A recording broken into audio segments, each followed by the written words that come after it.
भारतीय राज्यघटनेचे शिल्पकार भारतरत्न डॉक्टर बाबासाहेब आंबेडकर यांच्या कार्याला प्रथमतः त्रिवार अभिवादन।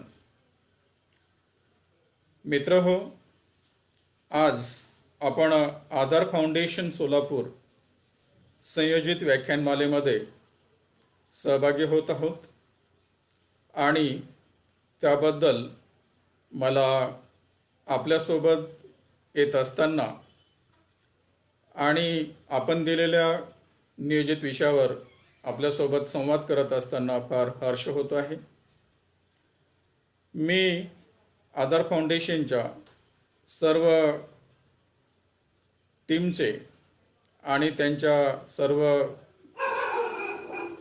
ट्रस्टींचं प्रथमतः आभार व्यक्त करतो की आपण हा एक चांगला स्तुत्य कार्यक्रम मागील काही अनेक महिन्यांपासून आयोजित करीत आहात आणि ह्या कार्यक्रमामध्ये आपण सुद्धा मला आपल्यासोबत समाविष्ट करून घेतलं आणि आपल्यासोबत संवाद साधण्याची संधी प्राप्त करून दिली। त्याबद्दल खरोखरच आपलं मी आभार व्यक्त करतो, आपल्याला धन्यवाद देऊ इच्छितो।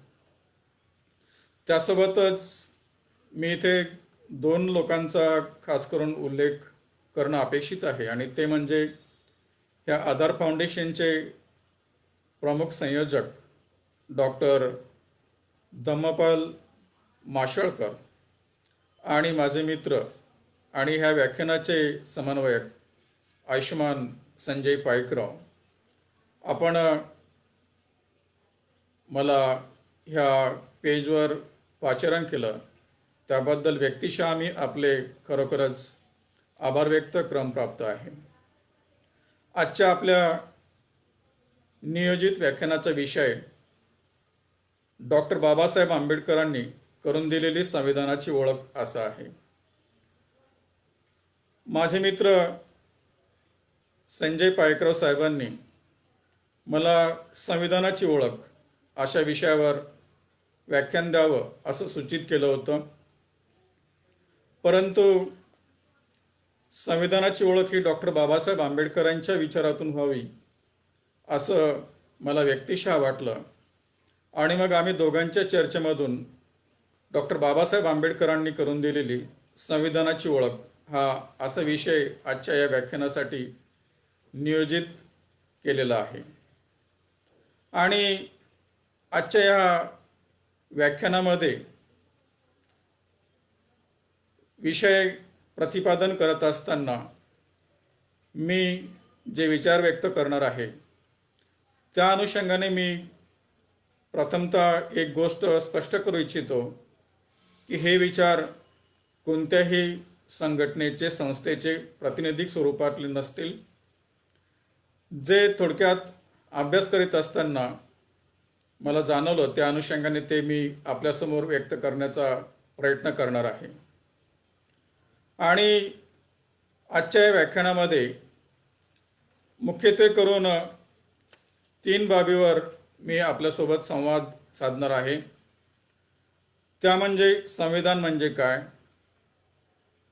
त्यानंतर संविधानाची ओळख डॉक्टर बाबासाहेब आंबेडकरांच्या परिप्रेक्ष्यातून आणि खास करून त्यासाठी आपण डॉक्टर बाबासाहेब आंबेडकर यांनी संविधान सभेमध्ये केलेलं 4 नोव्हेंबर 1948च्या भाषणाचा इथे परामर्श घेणार आहोत। त्या भाषणाच्या वर आधारित अशा प्रकारचं आजचं वक्तव्य मुख्यत्वे करून असणार आहे।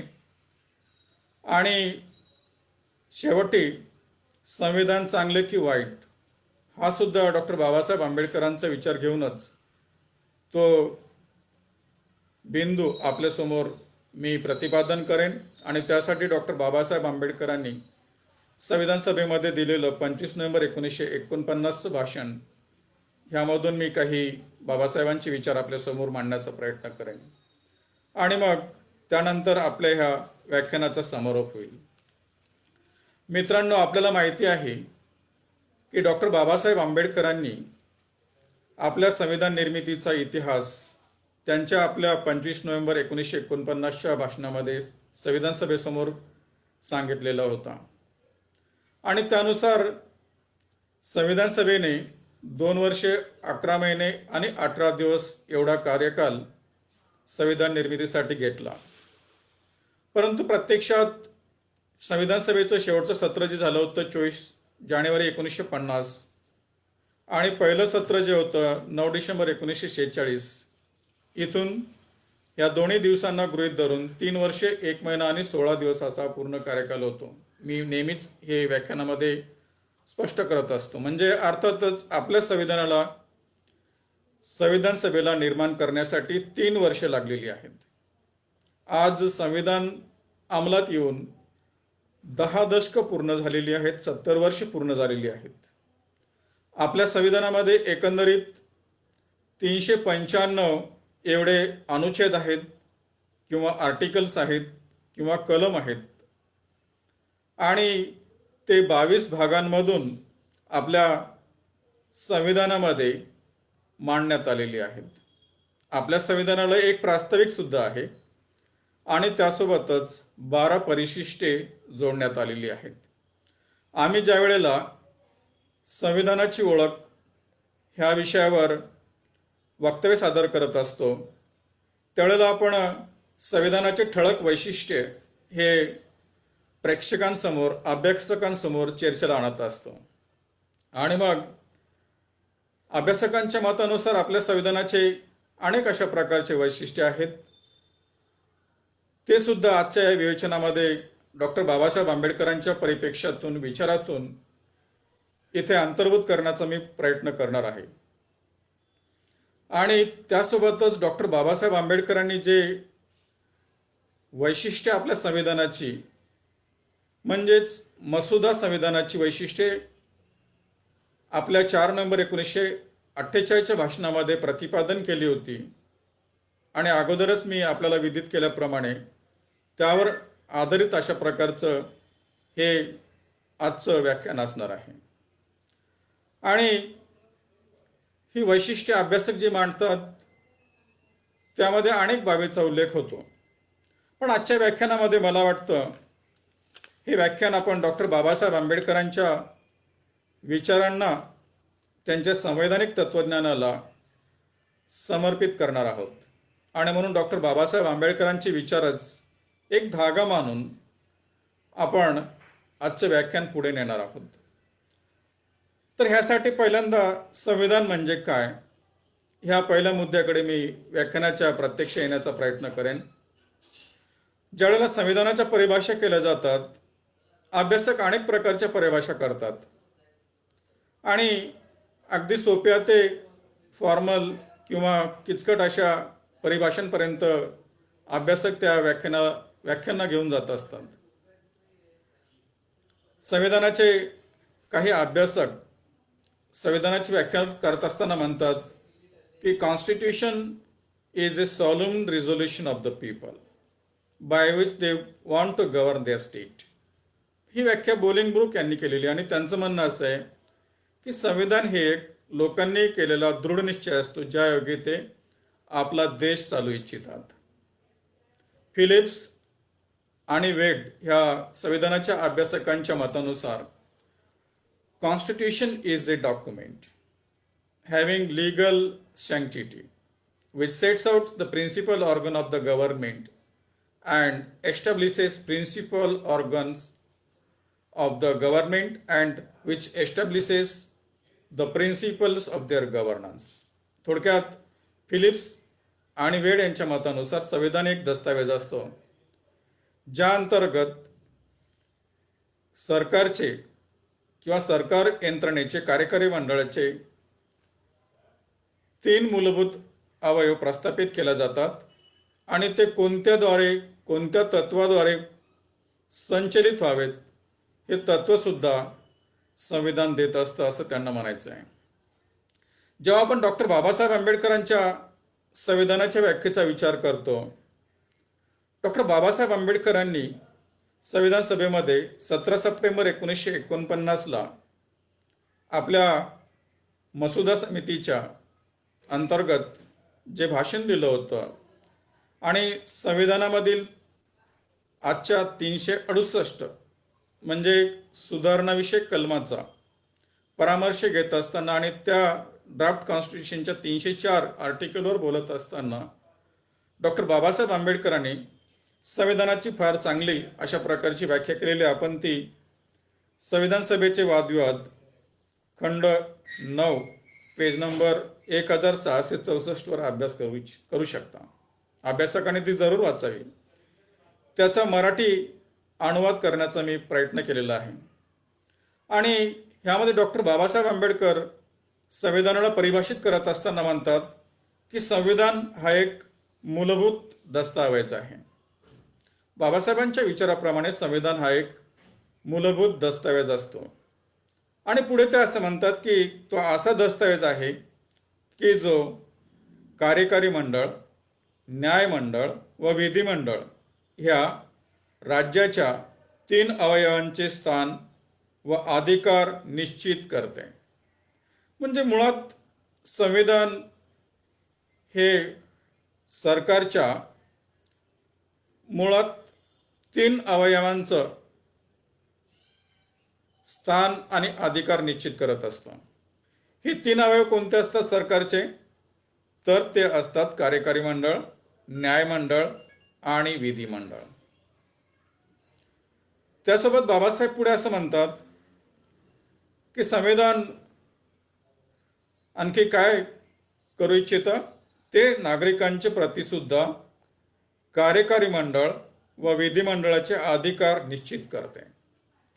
म्हणजे एकतर संविधानाचं महत्त्वाचं जे काही कार्य असतं ते म्हणजे सरकारचे 3 अवयव कार्यकारी मंडळ, न्यायमंडळ व विधिमंडळ किंवा राज्याचे हे 3 अवयव प्रस्थापित करणे, त्याचे स्थान आणि अधिकार निश्चित करणे हे असते. पण त्यासोबतच जरा बाबासाहेब आंबेडकर त्याला थोडंसं पुढे घेऊन जातात या परिभाषेला आणि असं मानतात की संविधान हे ह्या 3 पैकी 2 खास करून कार्यकारी मंडळ आणि विधिमंडळाचे अधिकार लोकांप्रती सुद्धा निश्चित करत असतं, डिफाईन करत असतं. बाबासाहेब डिफाईन करणे असा शब्द प्रयोग करतात. आणि पुढे बाबासाहेब संविधानाच्या परिभाषेमध्ये संविधानाचा उद्देश स्पष्ट करतात आणि ते असं म्हणतात, खरे तर संविधानाचा उद्देश केवळ राज्याचे अवयव तयार करणे हाच नसून त्याचे अधिकार क्षेत्रावर बंधने आणणे हा सुद्धा आहे.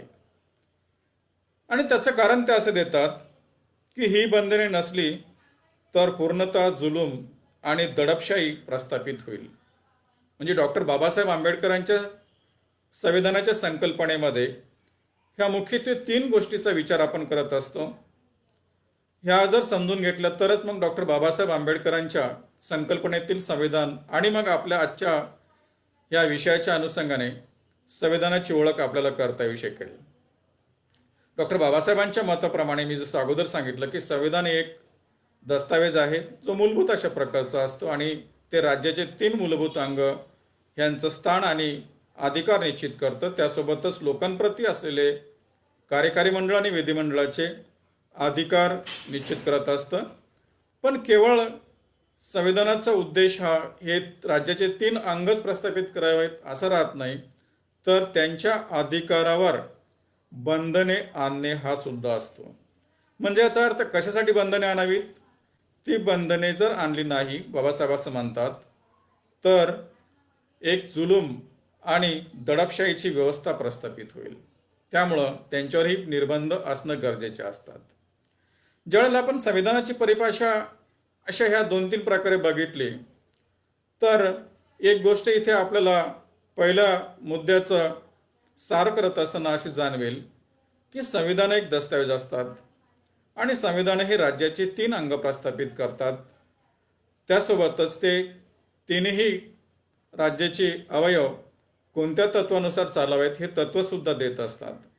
आणि बाबासाहेबांच्या मताप्रमाणे त्यांच्या संकल्पनेप्रमाणे ह्या 3 अवयवांच्या अधिकार क्षेत्रावर प्रतिबंध, निर्बंध सुद्धा संविधानाच्या अनुषंगाने येत असतात. त्याचं कारण असं असतं, जर हे निर्बंध नसले, हे बंधनं नसली तर जुलूम आणि दडपशाहीची व्यवस्था प्रस्थापित होईल. ज्या वेळेला आपल्या संविधानाची ओळख आपण करण्याच्या पुढच्या भागाकडे येतो. तर ह्या काही बाबी डोळ्यासमोर घेऊन आपल्याला पुढे चर्चा करायची असते. मित्रांनो, आपल्या संविधानाच्या अनुषंगाने काही दुसऱ्या अभ्यासकांनी सुद्धा फार चांगल्या अशा प्रकारच्या शब्दांमध्ये आपल्या संविधानाला लिहिलेलं आहे, डिस्क्राईब केलेलं आहे किंवा त्याचं विवेचन केलेलं आहे.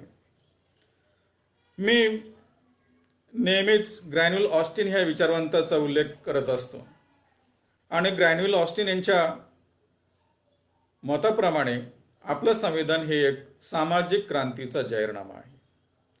ते एक प्रथमतः सामाजिक आणि आर्थिक अशा प्रकारचा दस्तऐवज आहे आणि त्यासोबत ते असं म्हणतात की it is a first and foremost A social document. पण डॉक्टर बाबासाहेब आंबेडकरांनी आपल्या संविधानाची जी ओळख करून दिली ती 4 नोव्हेंबर 1948च्या भाषणामध्ये करून दिली. मागे एका व्याख्यानामध्ये आणि सामाजिक समता अभियानाच्या एका व्याख्यानामध्ये मी डॉक्टर बाबासाहेब आंबेडकरांच्या संविधान सभेमधील आपल्या योगदानाविषयी मतं प्रदर्शित केलेलं होतं. त्यामध्ये ह्या भाषणाचा थोडक्यात उल्लेख मी केला होता, परंतु आजच्या या भाषणामध्ये जरा विस्तृत अशा प्रकारे या भाषणावर आपल्याला दृष्टिक्षेप टाकायचा आहे, विचार मंथन करायचं आहे. कारण ज्या अभ्यासकाला आजचं भारतीय संविधान समजून घ्यायचं आहे किंवा त्या संविधानाची ओळख करून घ्यायची आहे, त्यांनी हे डॉक्टर बाबासाहेब आंबेडकरांचं 4 नोव्हेंबर 1948चं संविधान सभेमधील भाषण आवर्जून वाचलं पाहिजे. आणि आपल्याला हे कुठे मिळेल तर आपल्याला त्यासाठी संविधान सभा वादविवाद खंड 7 पेज नंबर 31 ते 44 इथे अभ्यासाकडे गेलं पाहिजे. त्यासोबतच आपण हे डॉक्टर बाबासाहेब आंबेडकर लेखन व भाषणे खंड 18 भाग 3 च्या पेज क्रमांक 108 ते 132 ह्यामध्ये सुद्धा डॉक्टर बाबासाहेब आंबेडकरांचे हे संविधान सभेमधील 4 नोव्हेंबर 48चं भाषण आपण वाचू शकता, त्याचा अभ्यास करू शकता. यासोबत प्रदीप गायकवाडांनी संपादित केलेल्या भारताचे संविधान ह्या ग्रंथामध्ये सुद्धा आपण 103 ते 122 या पृष्ठावर हे भाषण आपण वाचू शकता. हे खंड 18 आणि प्रदीप गायकवाडांचं भारताचे संविधान हे मराठीमधील भाषांतर आहेत.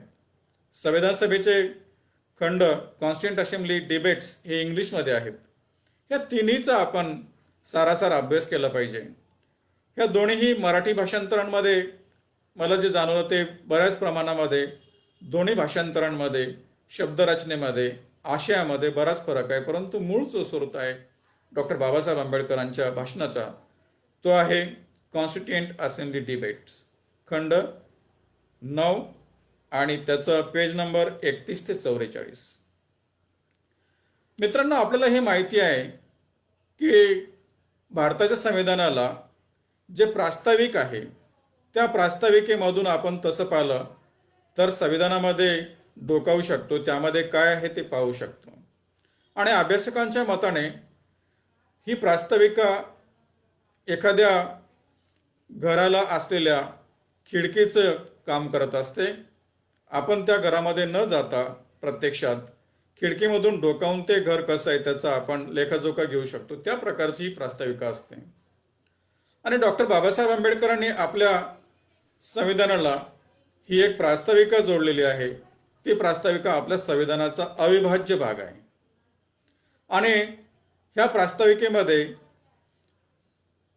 खास करून मसुदा समितीमध्ये जे संविधान बाबासाहेबांनी तयार केलं आणि संविधान सभेला सादर केलं त्या प्रास्ताविकेच्या अनुषंगाने डॉक्टर बाबासाहेब आंबेडकरांनी त्या संविधानाची जी ओळख करून दिली होती ती अशी होती की ते संविधान कोणत्या प्रकारचं भारत प्रस्थापित करू इच्छितं त्या अनुषंगाने जे पंडित नेहरूंनी 13 डिसेंबर 1946ला संविधान सभेमध्ये ध्येय आणि उद्दिष्टांचा ठराव मांडलेला होता, त्याचा उल्लेख करून डॉक्टर बाबासाहेब आंबेडकर असं म्हणतात की आम्ही संविधान सभेने ह्या संविधानामध्ये किंवा प्रास्ताविकेमध्ये सार्वभौम लोकशाही गणराज्य अशा प्रकारचं भारताचं विवरण करत आहोत किंवा तो प्रस्थापित करण्याचं ध्येय भारतीय लोक करत आहेत अशा प्रकारची एक रचना त्यांनी केली होती.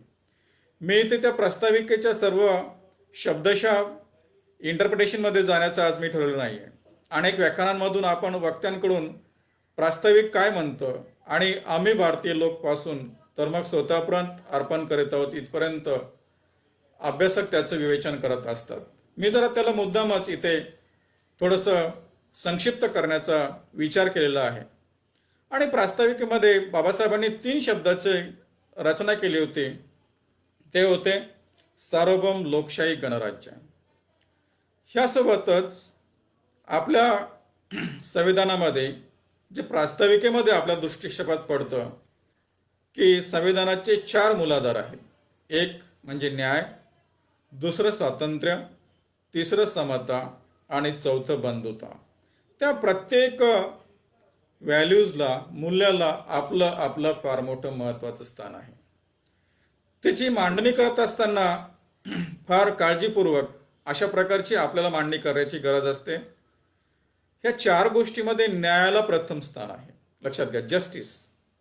आणि न्यायामध्ये सामाजिक, आर्थिक आणि राजकीय, सोशल, इकॉनॉमिक अँड पॉलिटिकल अशा प्रकारचं त्याची रचना करण्यात आलेली आहे. तर काही स्वातंत्र्य आपल्याला देण्यात आलेली आहे. ती स्वातंत्र्य liberty of thought, expression, belief, faith and worship असं इंग्रजीमध्ये म्हटण्यात आलेलं आहे. म्हणजे आपल्याला विचार, अभिव्यक्ती ह्यासोबतच जे पूजा अर्चा करण्याचं स्वातंत्र्य, विश्वास आणि श्रद्धेचं स्वातंत्र्य संविधान निर्मात्यांनी आपल्या संविधानामध्ये दिलं आहे. तर यासोबतच व्यक्तीची प्रतिष्ठा आणि राष्ट्राची एकात्मता याला प्रवर्धित करणारी बंधुता आपल्या संविधानाने दिलेली आहे. पण ह्यापूर्वी समतेचा विचार आलेला आहे बंधुतेच्या अगोदर. आणि equality of status and of opportunity असं त्यांनी म्हटलंय. म्हणजेच कशाची समता? तर दर्जा आणि संधीची समानता आपल्या संविधानाला प्रस्थापित करायचं ध्येय भारतीय लोकांनी ठेवलेलं आहे असं प्रास्ताविकेमधून आपल्याला दिसेल. तर डॉक्टर बाबासाहेब आंबेडकरांनी ही जी शब्दरचना केलेली होती ती शब्दरचना आजच्या संविधानामध्ये सुद्धा आलेली आहे. ज्यावेळेला मसुदा समितीनं ते एक संविधान तयार केलं होतं त्यावेळेला 82 शब्द त्यामध्ये प्रत्यक्षात होते. आज आपल्या संविधानामध्ये 86 अशा प्रकारचे इंग्रजी याचा उल्लेख करून मी सांगतो 86 शब्द आहेत. कारण 42व्या घटना दुरुस्तीने काही शब्द आपल्या संविधानाच्या प्रास्ताविकेमध्ये अंतर्भूत करण्यात आली आहेत. आणि आजच्या परिस्थितीमध्ये मग त्याला आपण भारताला एक सार्वभौम,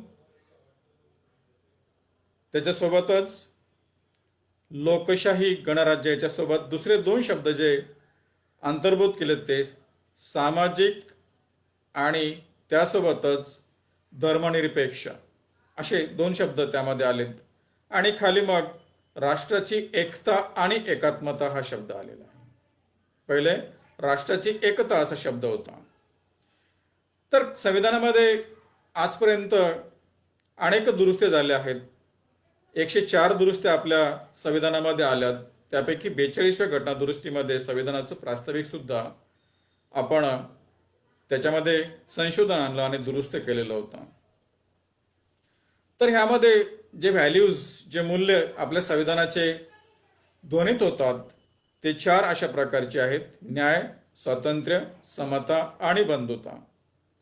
ह्यासोबतच भारतीय लोक आपल्या भारताला एक सार्वभौम, लोकशाही, धर्मनिरपेक्ष, समाजवादी आणि गणराज्य घडवण्याचा एक दृढ निश्चय करीत आहेत असा उल्लेख येत असतो.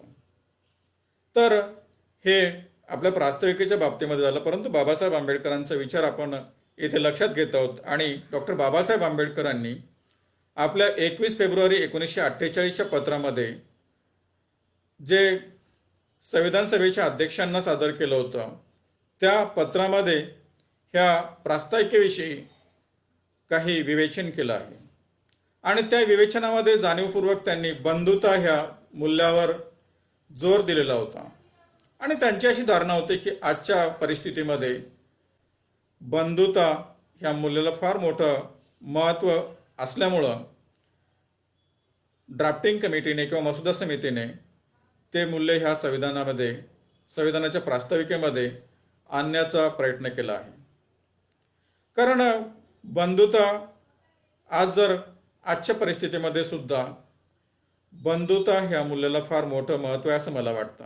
त्याचं कारण असं आहे की जर भारताला एकसंघ भारत ठेवायचा असेल, भारताची एकता अखंडता जर टिकवायची असेल तर आपल्यामध्ये सर्व लोकांमध्ये बंधुता ही प्रवर्धित होणं फार गरजेची आहे. त्या अनुषंगाने ते मूल्य डॉक्टर बाबासाहेबांनी संविधानामध्ये आणण्याचा प्रयत्न केला होता. त्याचा उल्लेख त्यांनी आपल्या त्या पत्रामध्ये केलेला आहे.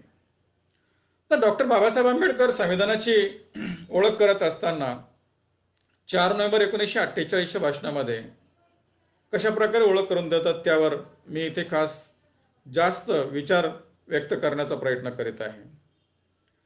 आणि 4 नोव्हेंबर 1948च्या भाषणाला का महत्त्व आहे तर त्याचं कारण असं आहे की डॉक्टर बाबासाहेबांनी संविधान सभेमध्ये आपला संविधानाचा मसुदा सादर केला होता. ती तारीख होती 4 नोव्हेंबर 1948 आणि मग संविधान सभेच्या सदस्यांना त्या संविधानाची ओळख व्हावी ह्या दृष्टीने त्यांनी हे फार सविस्तर अशा प्रकारचं भाषण संविधान सभेमध्ये दिलेलं होतं.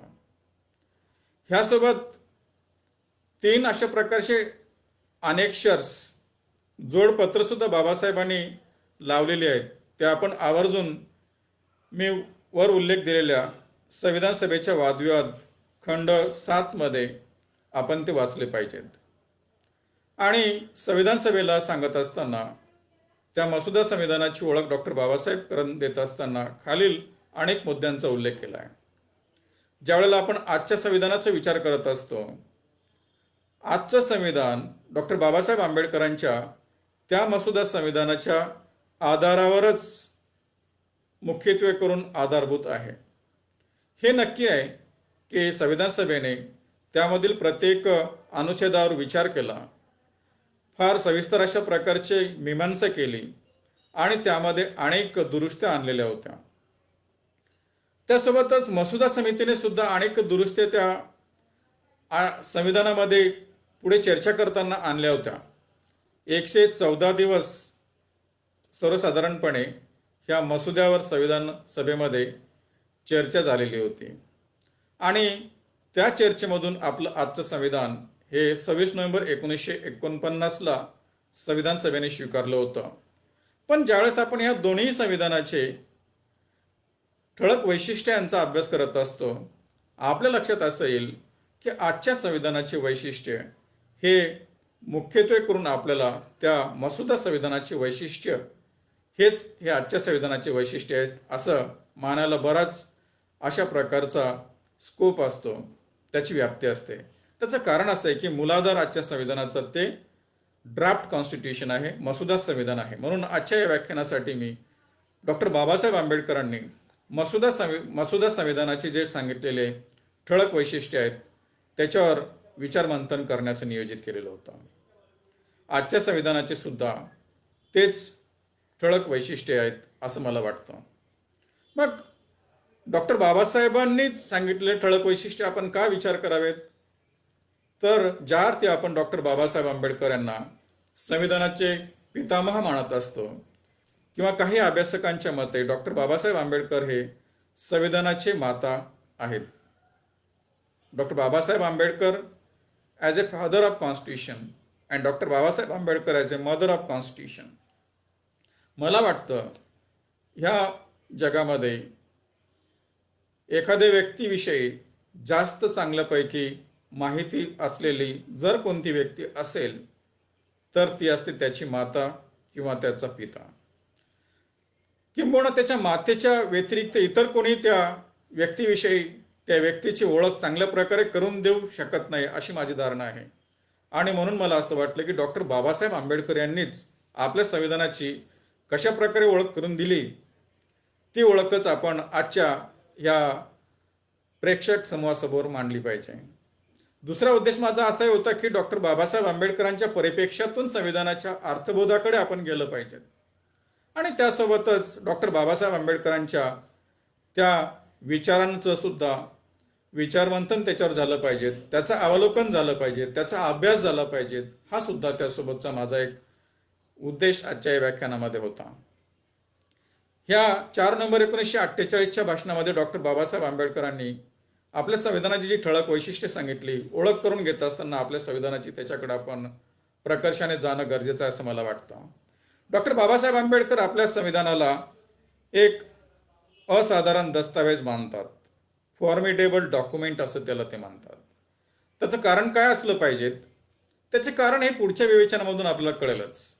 कारण हे असाधारण अशा प्रकारचा दस्तावेज का आहे, तर ह्या आणि बाकीच्या सर्व संविधानांमध्ये फार मूलभूत अशा प्रकारचे फरक आहेत, डिफरन्सेस आहेत.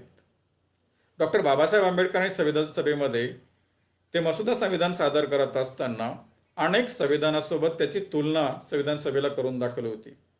आणि खास करून अमेरिकेचं कॉन्स्टिट्यूशन, इंग्लंडचं कॉन्स्टिट्यूशन, ऑस्ट्रेलियाचं कॉन्स्टिट्यूशन, आयर्लंडचं कॉन्स्टिट्यूशन अशा अनेक प्रकारच्या संविधानावर डॉक्टर बाबासाहेबांनी आपले विचार व्यक्त केले होते आणि त्यामधील त्या असलेल्या तरतुदी आणि आपल्या संविधानामध्ये असलेल्या तशा प्रकारच्या तरतुदी ह्याची तुलनात्मक अशा प्रकारची मांडणी करून संविधान सभेला आपले मसुदा समितीचे मार्फत नेतृत्व करत असताना त्या गोष्टी पटवून दिलेल्या होत्या आणि मग त्यामधून हे विचार बाबासाहेबांचे आलेले आहेत.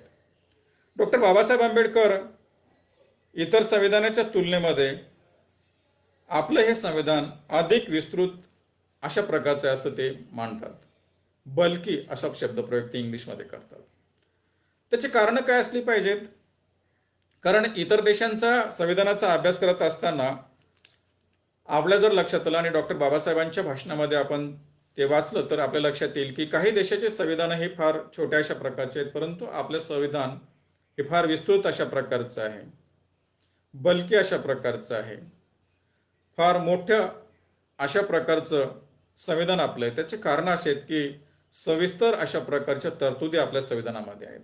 अनेक तरतुदी आहेत ज्यामध्ये 22 भाग आहेत. मी आपल्याला सांगितलं.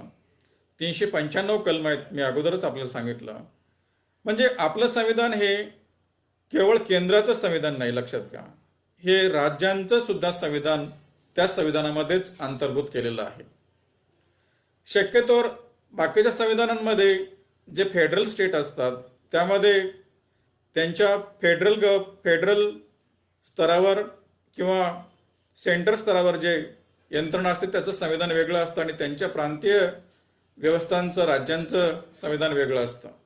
परंतु आपल्या संविधानामध्ये अनेक विस्तृत अशा प्रकारच्या तरतुदी आहेत, ज्यामध्ये 3ऱ्या भागामध्ये मूलभूत अधिकार आहेत, 4थ्या भागामध्ये directive principles of state policy राज्याची नीतिनिर्देशक तत्वे आहेत, 11व्या भागामध्ये राज्य आणि केंद्र याच्यामधले कशा प्रकारचे परस्पर संबंध असतात त्याच्या तरतुदी आहेत. अनेक तरतुदी आहेत ज्या 22 भागामधून त्या आपल्याला मांडता येऊ शकतात आणि त्या अभ्यास आपण करू शकतो.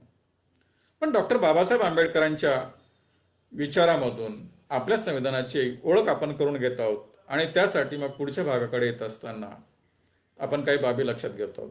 ह्या मुद्द्यामध्ये फक्त मी हाच सांगण्याचा प्रयत्न केला विचार की आपलं संविधान बल्की का झालं, फार सविस्तर अशा प्रकारचं का झालं, तर त्याची ही कारणं आहेत की अनेक सविस्तर अशा प्रकारच्या तरतुदी आपल्या संविधानामध्ये आलेल्या आहेत. तर मग आपल्या संविधानाची ठळक वैशिष्ट्ये ह्यावर डॉक्टर बाबासाहेब आंबेडकरांनी त्या भाषणामध्ये लक्ष वेधलं होतं. त्यासोबतच जे टीकाकार होते त्यांनी केलेल्या टीका आणि घेतलेल्या आक्षेपांना सुद्धा बाबासाहेबांनी त्या भाषणामध्ये उत्तर दिलेली होती आणि त्यांचं ते भाषण साधारणतः आपल्याला 2 भागामध्ये विभागता येऊ शकेल आणि पर्यायानं मग अपरिहार्यपणे आजच्या भाषणाचा माझ्या व्याख्यानाचा सुद्धा 2 भागामध्ये आपल्याला त्याची विभागणी करता येऊ शकते. तर या पहिल्या भागामध्ये आपण बघूया की आपल्या संविधानाचे ठळक वैशिष्ट्ये कोणते आहेत. आणि मग दुसऱ्या भागामध्ये डॉक्टर बाबासाहेब आंबेडकरांनी ते संविधान परिपूर्णपणे त्याची ओळख व्हावी म्हणून कशा प्रकारे काय टीका झाल्या याची कशी मीमांसा केली आणि त्या टीकांना कशी समर्पकपणे उत्तरं दिली, ह्याही बाबीवर मी इथे आपल्यासोबत काही बाबी इथे मांडण्याचा प्रयत्न करेन. आणि डॉक्टर बाबासाहेबांनी प्रथमतःच ती ठळक वैशिष्ट्य मांडत असताना ज्या बाबीवर विचार केला तो विचार त्यांनी कायदेशीर ज्या वेळेला विचार होतो एखाद्या संविधानाच्या त्या अनुषंगाने मांडलेला आहे.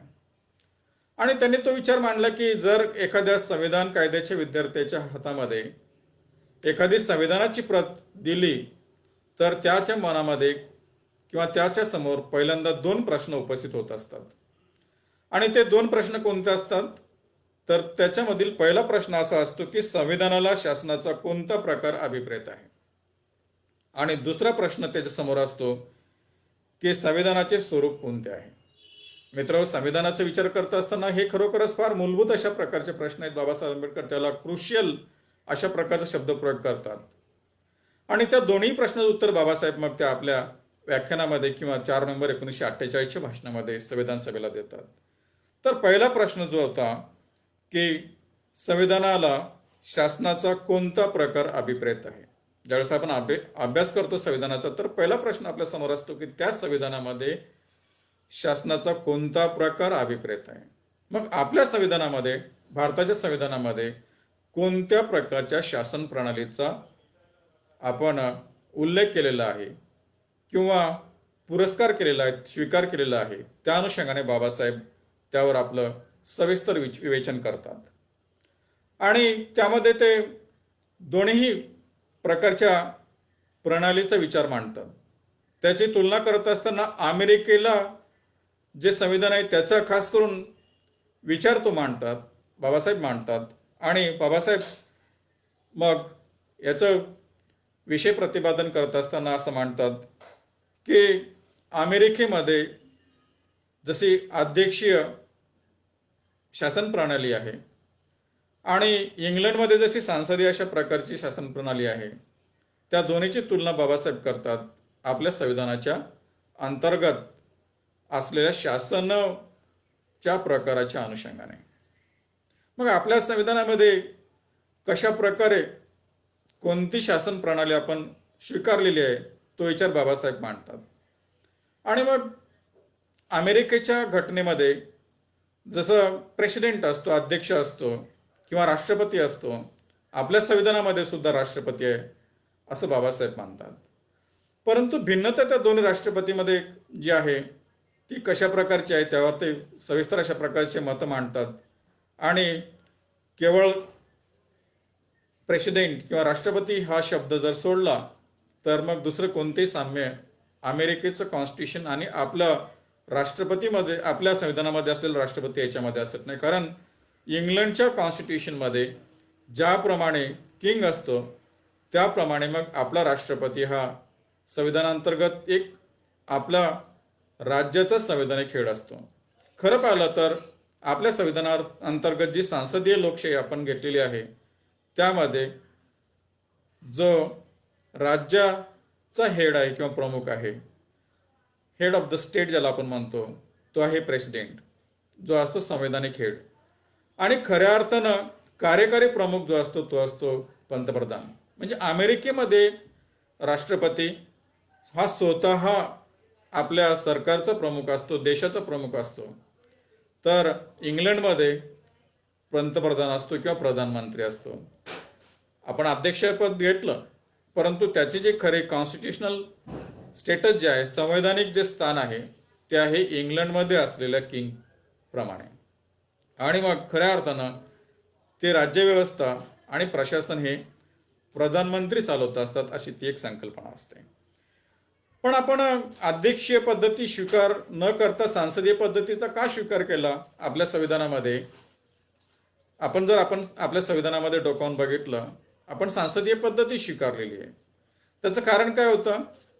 त्याचं कारण असं आहे की अध्यक्षीय शासन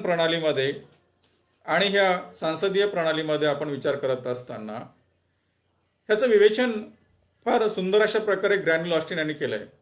आणि ग्रॅन्युल ऑस्टिनच्या मताप्रमाणे आपल्या संविधानाअंतर्गत असलेली सांसदीय लोकशाही पद्धती ही आपलं संविधान निर्मात्यांच्या समोरचं जे सामाजिक क्रांतीचं स्वप्न होतं, ते सामाजिक क्रांतीचं स्वप्न पूर्णत्वास जाण्यासाठी सांसदीय लोकशाही प्रणालीचा आपण स्वीकार केलेला आहे आपल्या संविधानामध्ये.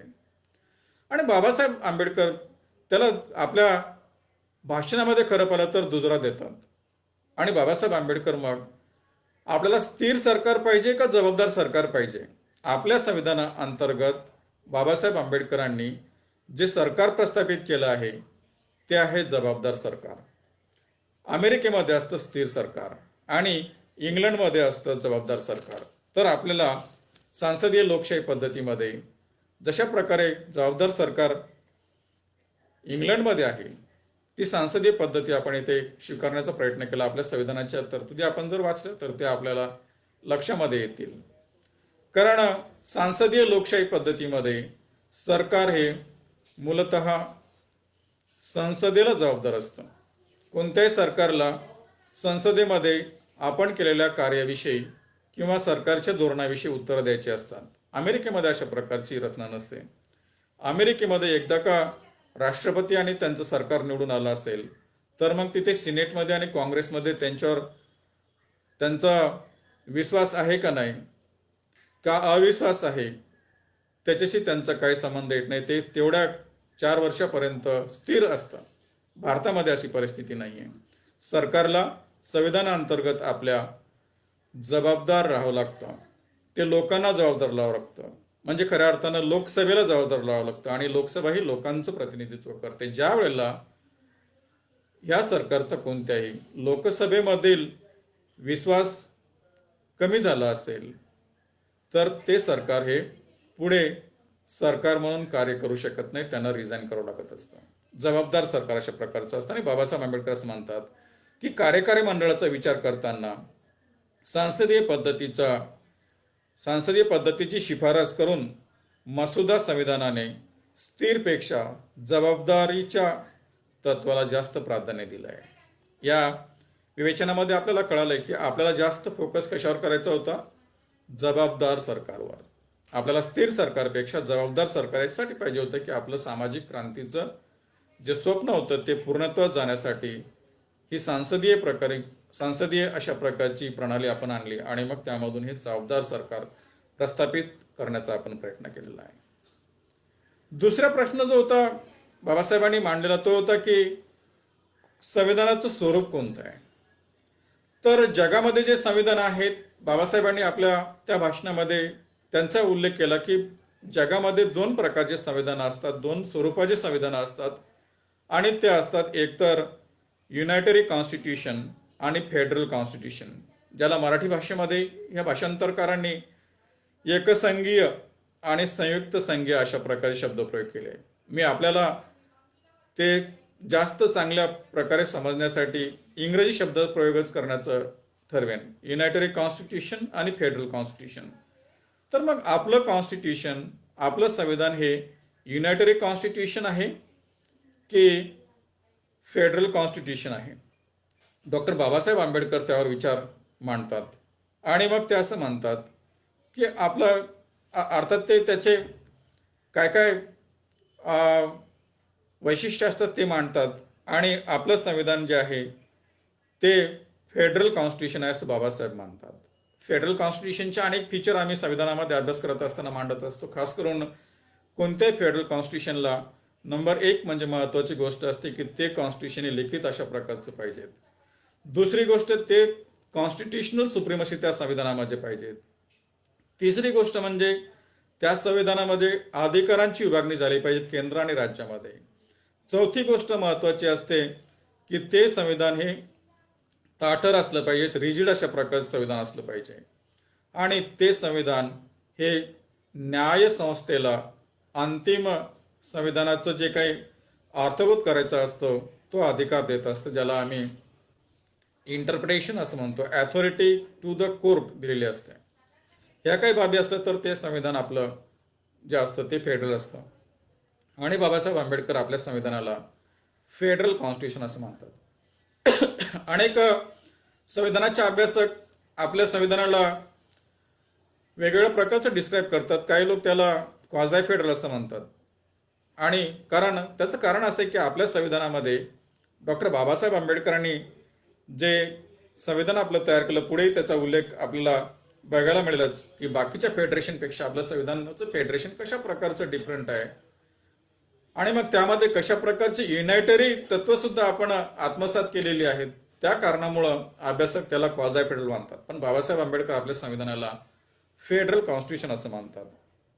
आणि ज्यावेळेला एखादं कॉन्स्टिट्यूशन हे फेडरल कॉन्स्टिट्यूशन असतं, जसं अमेरिकेचं कॉन्स्टिट्यूशन आहे, त्यामध्ये केंद्र आणि राज्य ह्यामध्ये ड्युएल पॉलिटी असते, दुहेरी राजकीय अशा प्रकारची व्यवस्था असते. पण आपल्या संविधानामध्ये जरी दुहेरी राजकीय व्यवस्था असली तरी सुद्धा नागरिकत्वाच्या बाबतीमध्ये आणि अनेक बाबीमध्ये एकवाक्यता आलेली आहे. एकेरी अशा प्रकारची पद्धत जी युनायटेड कॉन्स्टिट्यूशनमध्ये असते खास करून ती आणण्यात आली. त्याचे मुख्यत्वे कारण बाबासाहेब आंबेडकर मग देशाची एकता आणि अखंडता आपल्या या भाषणामध्ये वेगवेगळ्या भाषणामध्ये सांगतात. पण ह्या संविधानामध्ये दुहेरी राज्य पद्धती सोबत एकेरी नागरिकत्व आहे. बाकीच्या फेडरेशनमध्ये 2 प्रकारचं नागरिकत्व प्रत्येक नागरिकाला तिथे असतं. म्हणजे ते अमेरिकेचे पण नागरिक असतात आणि अमेरिकेमध्ये असलेल्या एका राज्याचे सुद्धा नागरिक असतात. अशा प्रकारचे ते संविधान त्यांना 2 नागरिकत्व देतं. परंतु आपलं संविधान केवळ एक नागरिकत्व भारतीय नागरिकाला देतं. म्हणजे आपण भारताचा नागरिक असतो. जरी तुम्ही रहिवासी महाराष्ट्राचे किंवा गुजरातचे किंवा उत्तर प्रदेश किंवा बिहारचे, पश्चिम बंगालचे असला तरी सुद्धा आपण भारताचेच नागरिक असतो. महाराष्ट्राचा नागरिक नाही किंवा गुजरातचं नागरिक नाही. आपण महाराष्ट्राचं रहिवासी, गुजरातचं रहिवासी, परंतु नागरिकाच्या बाबतीत म्हणजे नागरिकत्वाच्या बाबतीमध्ये आपण केवळ भारताचं नागरिक असतो. म्हणजे एकही नागरिकत्व आपल्याला असतं. बाबासाहेब आंबेडकर आपल्याला मग दुसऱ्या बाकीच्या सर्व फेडरल संविधानाच्या पेक्षा आपलं संविधानाचं फेडरेशन कशा प्रकारे वेगळं आहे तिकडे घेऊन जातात आणि मग ते खालील बाबीवर आपलं विचार व्यक्त करतात. आणि बाबासाहेब असं म्हणतात की आपलं कशा प्रकारे वेगळं आहे संविधानाचं फेडरेशन. त्याचं कारण असं आहे की इतर संविधान हे साचेबद्ध संघराज्य निर्माण करणार आहेत, ते युनायटरी बनू शकत नाही. परंतु आपलं संविधान हे काही परिस्थितीमध्ये फेडरल असलं तरी सुद्धा युनायटरी बनण्याची क्षमता ठेवून आहे. फार चांगल्या प्रकारचं आपल्या संविधानामध्ये क्षमता बाबासाहेबांनी अंतर्भूत केली. आणि बाबासाहेब असं म्हणतात की भारतीय संविधान गरजेनुसार फेडरल आणि युनायटरी बनू शकते. ज्यावेळेस आपण इमर्जन्सी सिच्युएशनमध्ये जातो, खास करून सामान्य स्थितीत आपलं संविधान संघराज्य असतं म्हणजे फेडरल असतं, तर युद्धजन्य परिस्थितीमध्ये आपलं संविधान हे युनायटरी कॉन्स्टिट्यूशन असतं. मी आपल्याला सांगेन की जगामधलं आपलं संविधान एकमेव अशा प्रकारचं आहे की ज्यामध्ये ही समर्थता आहे, हे सामर्थ्य बाबासाहेबांनी आपल्या संविधानामध्ये अंतर्भूत केलं आहे. असं कोणतंही संविधान किंवा कोणतंही फेडरल कॉन्स्टिट्यूशन नाही की जे परिस्थितीनुसार युनायटरी बनतं, पण आपलं संविधान बनतं. युनायटरी बनणं म्हणजे काय की केंद्राला जे काही पॉवर दिले जातात जास्त, राज्याच्या विषयावर कायदे बनवण्याचे ते अधिकार त्यांना प्रस्थापित होतात. इमर्जन्सी प्रोव्हिजन खास करून त्या अंतर्गत. दुसरा, फेडरेशनमध्ये जो प्रॉब्लेम असतो, जे प्रश्न असतात, दोष असतात, ते सोडण्याचा प्रयत्न आपल्या संविधानाने केलेला आहे. आणि मुळात आपण आपलं संविधान हे रिजिड का फ्लेक्झिबल असा विचार करत असतो. मग आपलं संविधान हे unique blend of flexibility and rigidity असं अभ्यासक मानतात.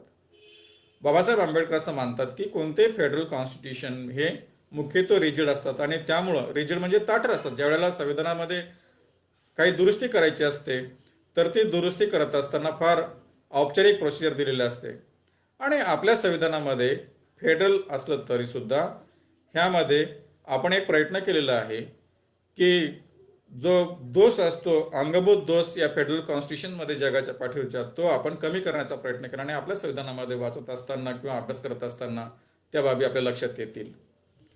आणि मग हे दोष असतात खास करून रिजिडिटी आणि लिगॅलिझमचे, म्हणजे ताठरता आणि कायदेशीरता, औपचारिकता अर्थातच.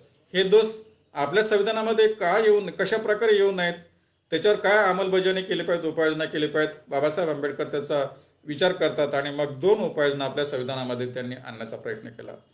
त्या उपाययोजना अशा आहेत की राज्य विषयावर केंद्राने कायदे बनवण्याचे अधिकार, ज्यावेळेस फेडरेशन असतं त्यावेळेस केंद्र हे केंद्राच्या विषयावर कायदे बनवतं, राज्य हे राज्याच्या विषयावर कायदे बनवत असतात आणि जे विषय सुटलेले असतात त्याच्यावर राज्य कायदे बनवतात. परंतु आपल्या संविधानामध्ये बाबासाहेब आंबेडकरांनी जी योजना केलेली आहे की केंद्र केंद्राच्या विषयावर कायदे बनवेल आणि राज्य राज्याच्या विषयावर कायदे बनवेल, परंतु कधी कधी काही सिच्युएशनमध्ये, काही प्रसंगामध्ये, परिस्थितीमध्ये केंद्र हे राज्यांच्या विषयावर सुद्धा कायदे बनवेल. हे आपण आपल्या संविधानाच्या भाग 11 मध्ये जर बघितलं केंद्र राज्य संबंधामध्ये तर ते आपल्याला बघायला मिळेल. अशा अनेक परिस्थिती आहेत ज्यामध्ये जर एखादा राष्ट्रीय हित असेल विषयामध्ये किंवा राज्याने विनंती केली असेल केंद्राला, राज्यसभेला, आणि राज्यसभेने तो ठराव पास केला असेल किंवा इमर्जन्सी असेल, आणीबाणी असेल किंवा एखादं आंतरराष्ट्रीय करार आपल्याला अंमलात आणायचा असेल तर त्यावेळेला मात्र हे केंद्राला राज्याच्या विषयावर कायदे बनवायची मुभा येत असते. ह्यासोबतच दुरुस्तीचं तरतूद किंवा संविधान संशोधनाची तरतूद आपल्या संविधानामध्ये बाबासाहेबांनी आणली आहे. 368 जर आपण आजचं बघितलं तर त्यामध्ये आपलं संविधान हे आपल्याला दुरुस्ती करता येतं, त्याच्यामध्ये काही संशोधन करता येतं, सुधारणा करता येते. त्याचे अनेक कारणं बाबासाहेबांनी आपल्या त्या भाषणामध्ये विशद केलेली आहेत. आणि खास करून मग जी व्याख्या संविधानाची मी अगोदर आपल्याला सांगितली 17 सप्टेंबर 1949च्या भाषणामध्ये बाबासाहेबांच्या, त्यामध्ये आपल्याला ते बघायला मिळेल. पण त्यांची धारणा अशी आहे की साधारणतः जे संविधान असतं त्यामध्ये पुढचं जे जनरेशन असतं त्यांना ते संशोधन करण्याची मुभा मिळाली पाहिजेत.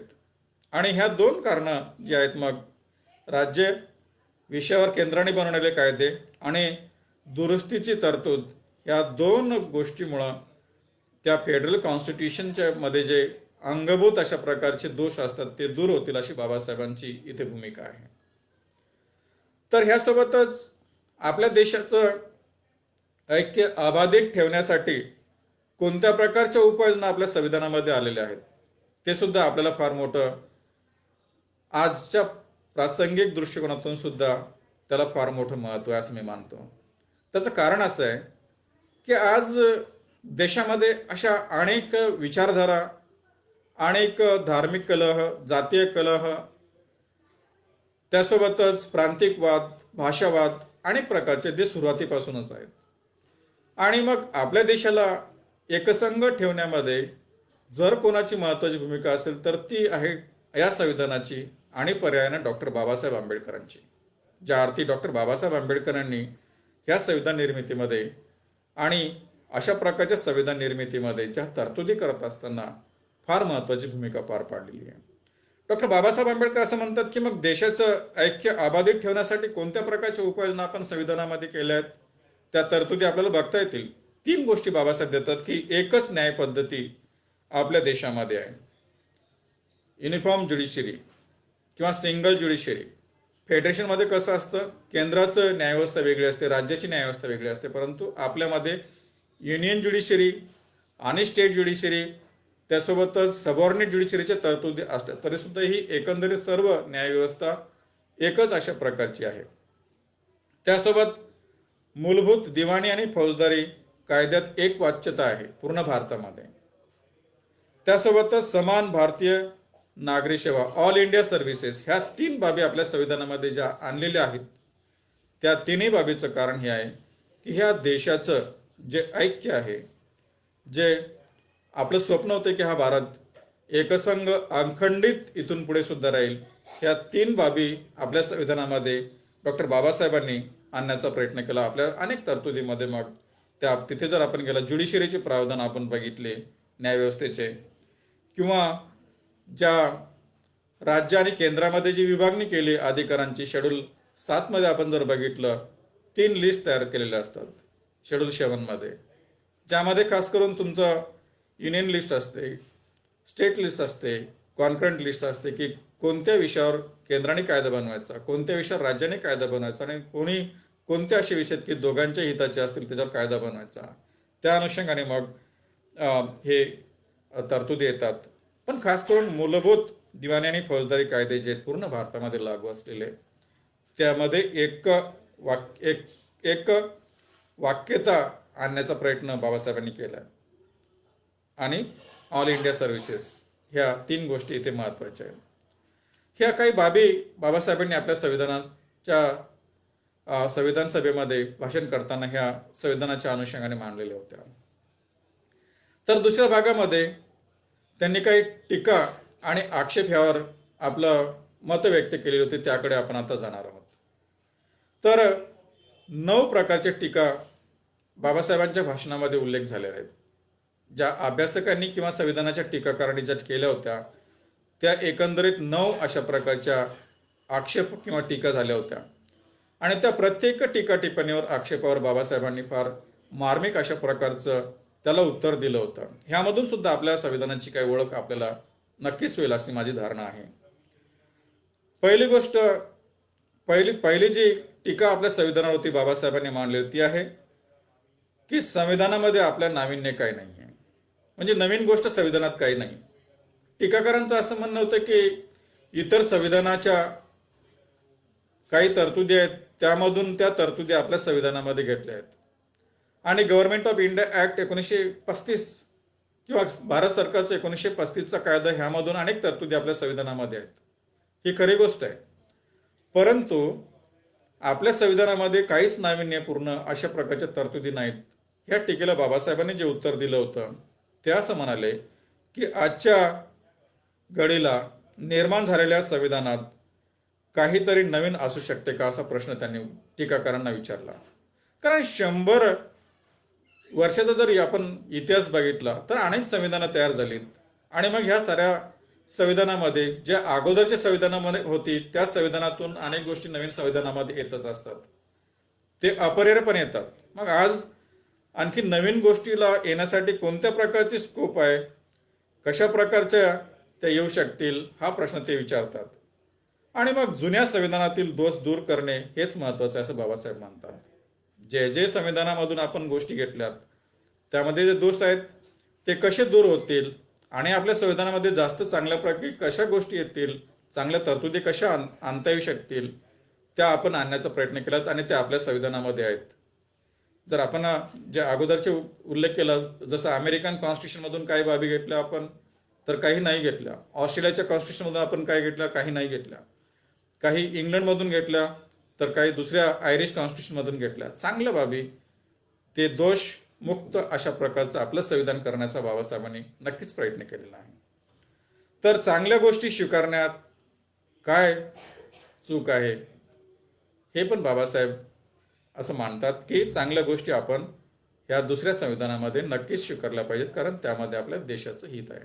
अनेक चांगल्या गोष्टी आपल्या संविधानामध्ये दुसऱ्या संविधानामधून आलेल्या आहेत.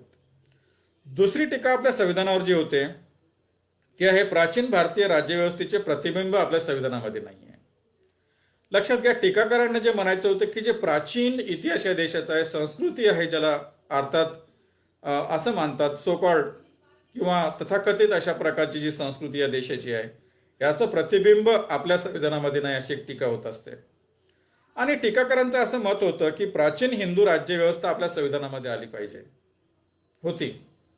त्यासोबतच जे ग्रामपंचायत आणि जिल्हा पंचायत असतात त्याची संरचना आपल्या संविधानामध्ये यायला पाहिजे होती. डॉक्टर बाबासाहेब आंबेडकर या टीकेला फार चांगल्यापैकी त्याची मीमांसा करतात आणि उत्तर देतात की जर आपण त्या सर्व गोष्टीला आपल्या ह्या आजच्या संविधानामध्ये आणलं असतं तर त्याचे परिणाम काय झाले असते ह्याच्यावर ते आपलं मत व्यक्त करतात. खास करून ग्राम समुदायाच्या बाबतीमध्ये ते विचार मांडतात. मी आपल्याला इथे आणखी एक जाणीव करून देऊ इच्छितो की महात्मा गांधींनी संविधान सभेसाठी म्हणून त्यावेळेच्या राष्ट्रीय काँग्रेसकडे जे प्रस्ताव दाखल केले होते त्यामध्ये त्यांनी ग्राम पंचायत किंवा खेडं हा एक बेस मानून संविधान पंचस्तरीय अशा प्रकारची व्यवस्था, म्हणजे ग्राम स्तरावर, त्यानंतर इंटरमिडिएट स्तरावर, नंतर जिल्हा स्तरावर, प्रांतीय स्तरावर आणि राष्ट्रीय स्तरावर अशा प्रकारची वेगळ्या रचना केल्या होत्या आणि मग खेड्याला जास्ती महत्त्व दिलं होतं.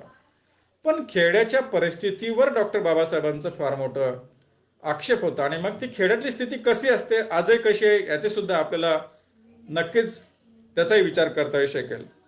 परंतु बाबासाहेब असे प्रश्न विचारतात की जर मग खेड्यामध्ये अशा प्रकारची सर्व जीवन जगण्याची जी पद्धती लोकांची आहे, ते ग्राम समुदायाचं जे काही सर्व जीवन आहे, ज्यामध्ये अनेक प्रश्न असतात खरं पाहिलं तर. आणि मग ते सारे प्रश्न असतील तर मग आपल्याला त्या ग्राम समुदायाचा अभिमान कशासाठी टीकाकार ठेवतात, तो प्रश्न बाबासाहेब करतात. आणि बाबासाहेब आंबेडकर मग निम्न स्तरावर स्वार्थाच्या पातळीवर या ग्राम साम्राज्यामुळेच भारताचा नाश झाला असं मानतात. जे निम्न स्तर आहेत, ग्राम स्तर आहेत किंवा ग्रामीण स्तर आहेत, त्यामध्ये जे प्रॉब्लेम आहेत, ज्या परिस्थिती आहे, जे स्वार्थाचा प्रश्न आहे. आज जर गावामध्ये तुम्ही बघितलं तर मला वाटतं हे तंतोतंत त्या 70-72 वर्षापूर्वी जे बाबासाहेबांनी संविधान सभेमध्ये भाषण केलं ते आज सुद्धा तंतोतंत त्याच परिस्थितीमध्ये आपल्याला त्याची जाणीव होईल की तिथे हे सर्व प्रश्न आहेत, स्वार्थ आहेत. आणि मग बाबासाहेब असं मानतात की त्यामुळंच आपल्या देशाचा फार मोठा नाश झालेला होता. खेड्याचं स्वरूप कसे बाबासाहेबांच्या या संवैधानिक तत्वज्ञानामध्ये, की ज्यामुळं बाबासाहेबांनी खेड्याला महत्त्व दिलं नाही संविधानात, तर ते असं मानतात की खेडे काय आहेत आज? खेडे हे स्थानिकतेचे डबके आहेत, अज्ञानाची गुहा आहे, संकुचित मनोवृत्ती आणि जातीवाद असे ही खेडे आहेत. मग जर खेड्याला आपण महत्त्व दिलं तर हे सर्व प्रश्न आपल्या संविधानामध्ये येतील अशी त्यांची धारणा होती. आणि म्हणून मग त्यांनी जी व्यवस्था निर्माण केली, केंद्र जास्त मजबूत करण्यात आलं, शक्तिशाली करण्यात आलं. गांधीजींच्या तत्वज्ञानामध्ये खेड्याला जास्त महत्त्व असतं आणि खेडं जास्त मजबूत पाहिजे असं असतं. तर बाबासाहेब आंबेडकर आणि नेहरू यांच्या मताप्रमाणे केंद्राला जास्त जास्त अधिकार दिले पाहिजे असतात, कारण मग देशाची एकता आणि अखंडतेचे प्रश्न निर्माण होणार नाहीत. बाबासाहेब आंबेडकर इथे असं मानतात की संविधानाने खेड्याला नाकारलं आणि व्यक्तीला तिचे घटक मानलं. आपल्या संविधानाचा मूळ केंद्रबिंदू जो आहे तो खेडं नसून व्यक्ती असा आहे बाबासाहेब मानतात.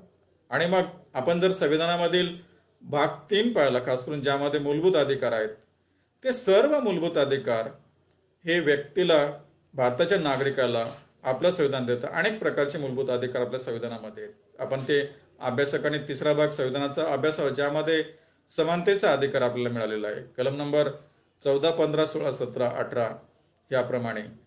त्यासोबत आपल्याला काही स्वातंत्र्याचे अधिकार आहेत, त्यासोबत काही धर्म स्वातंत्र्याचे अधिकार आपल्याला आहेत, त्यासोबतच आपली संस्कृती जतन करण्याचे, भाषा जतन करण्याचे अल्पसंख्याकांना अधिकार आहेत. तर त्यासोबतच आपल्याला पिळवणुकीच्या विरुद्धचा मूलभूत अधिकार सुद्धा आपल्या संविधानामध्ये आलेला आहे. आणि शेवटी महत्त्वाचं म्हणजे संवैधानिक उपाययोजनाचा अधिकार सुद्धा आपल्याला दिलेला आहे. म्हणजे केंद्रबिंदू व्यक्तीला मानलं आणि त्या व्यक्तीला, त्या नागरिकाला, भारताच्या नागरिकाला ते सर्व मूलभूत अधिकार आपलं संविधान बहाल करतं. खेड हा आपला केंद्रबिंदू नाही आहे. खेड नक्कीच आपल्या डायरेक्टिव्ह प्रिन्सिपल ऑफ स्टेट पॉलिसीमध्ये जर आपण बघितलं कलम नंबर 40 मध्ये, तर खेड्यांचं ऑर्गनायझेशन, विलेज पंचायतचं ऑर्गनायझेशन करावं असं संविधान मॅन्डेट देत आहे.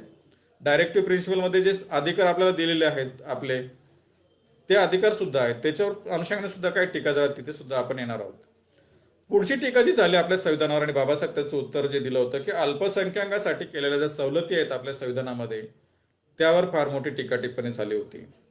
आणि मग त्या टीका टिप्पणी करत असताना बाबासाहेब असं म्हणतात की अल्पसंख्याक यांना जे दिलेले आपण संविधानामध्ये सवलती आहेत, त्या खरोखरच शहाणपणाचा तो निर्णय आपला आहे.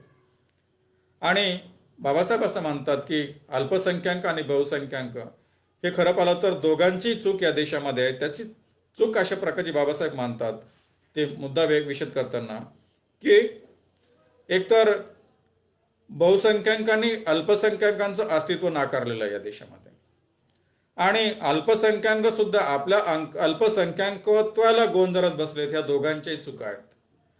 पण विरोध करणाऱ्यांना बाबासाहेब आंबेडकर हे चांगल्यापैकी उत्तर आपल्या त्या भाषणामध्ये देतात. आणि मग ते त्याचे महत्त्व प्रतिपादन करतात की अल्पसंख्याकाचे जे अधिकार आहेत ते अधिकार का म्हणून जोपासणं गरजेचं, कारण आपल्याला जर खरोखरच ह्या देशाला पुढे सुद्धा एकसंघ ठेवायचा असेल, काही प्रश्न आपल्याला येऊ द्यायचे नसतील, तर त्यासाठी अल्पसंख्याकांच्या अधिकाराला आपल्याला जोपासावंच लागेल.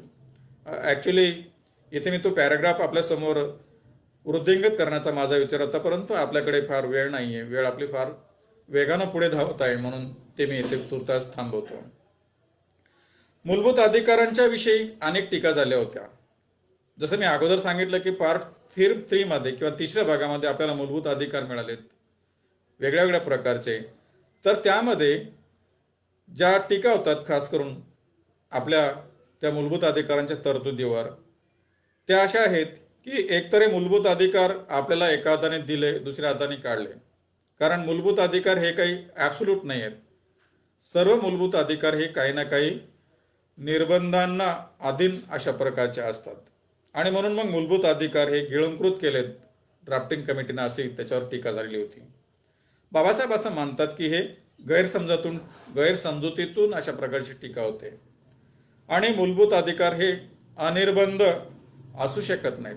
ज्या ज्या संविधानामध्ये मूलभूत अधिकार दिलेले असतात ते सर्व मूलभूत अधिकार हे निर्बंधला अधीन राहूनच असतात.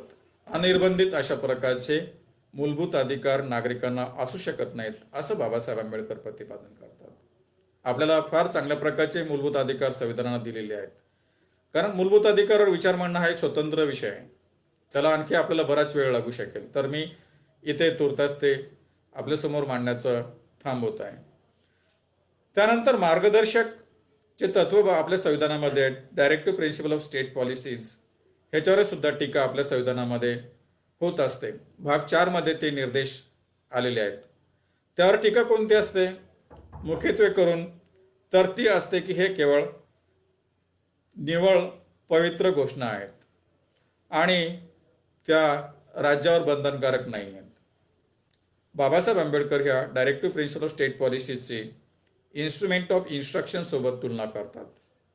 आणि जसं इंग्लंडचं सरकार हे भारताच्या तत्कालीन गव्हर्नर जनरलला इन्स्ट्रुमेंट ऑफ इन्स्ट्रक्शन्स पाठवत होतं आणि त्या अनुषंगाने देश चालत होता, तर संविधान सभा हे directive principle of state policies भविष्यात येणाऱ्या सरकारांना इन्स्ट्रुमेंट्स हे ऑफ इन्स्ट्रक्शन देते, इन्स्ट्रक्शन्स दिल्या जात असतात असं ते मानतात.